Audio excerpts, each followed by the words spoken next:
and thanks for joining me today. Today we are going to be making this sweet gift card holder using one of my new favorite stamp sets from Stampin' Up! Called the Perfect Blend. It's a fun way to give a gift.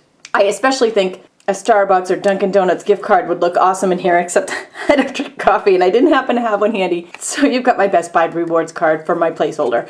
But just so you can see how it works, the gift card will slide in and out of this little slot.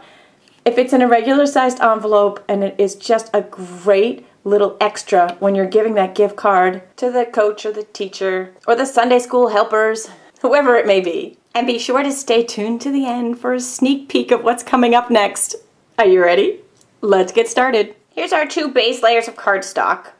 Measurements are also available on my blog. If you're new to my channel, thank you. And so you can always click on the link in the description of the video below and it will bring you right to this project's page with all of these dimensions, supplies, and you can order everything online right there. And if you're on YouTube, you can also click right on this video. I'm taking my Stampin' Up! Paper trimmer. Okay, I'm just going to move my cutter up to the top. I'm going to use the scoring blade, which is actually just going to create a nice straight crease in my cardstock.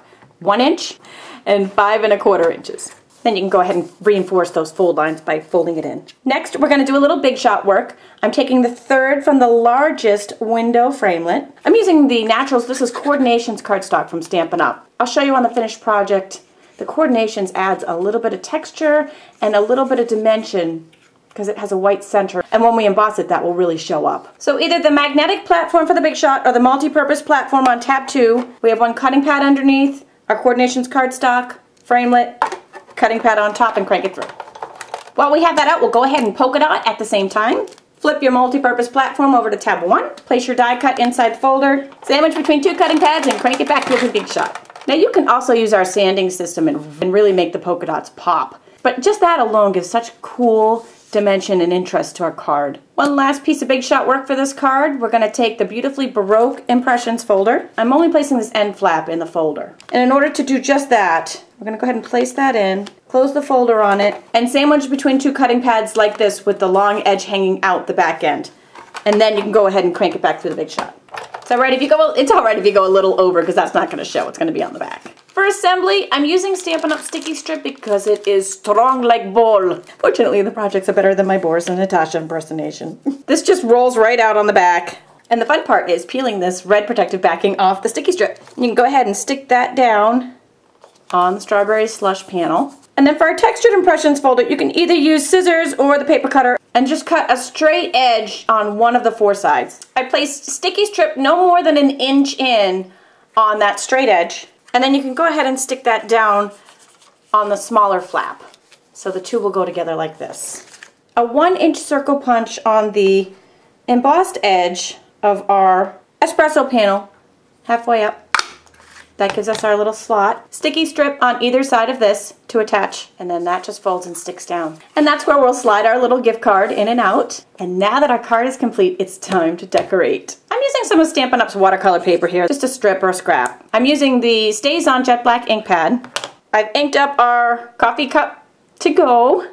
I'm just stamping that down. I want to give you a little tip with this. I was having a hard time with the center of this cup actually getting ink on it and getting the ink on my card where I didn't want it to be stamped. So I actually cut out the center where there was just plain rubber and wasn't hurting the image, and that eliminated that issue. And next I'm stamping the words Coffee and Friends are the perfect blend. The 2 ink pads I'll be using is Pear Pizzazz and Soft Suede. I'm actually just going to squeeze the center of each and open them up so that ink pools in the lid of each. I'm taking one of Stampin' Up's blender pens, and I've got some scrap paper down here. I'm going to lift the color out of the lid, and starting where I want it the darkest on the image, just shade that image in. I'm not coloring it completely, just kind of shading it.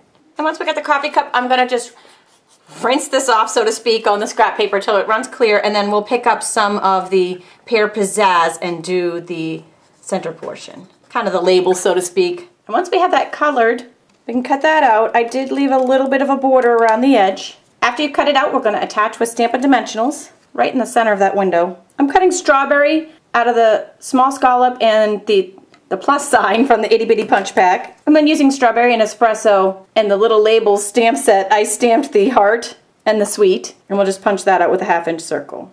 Right, these 2 attach with Stampin' Dimensionals. Dimensionals attach the sweet to the flower.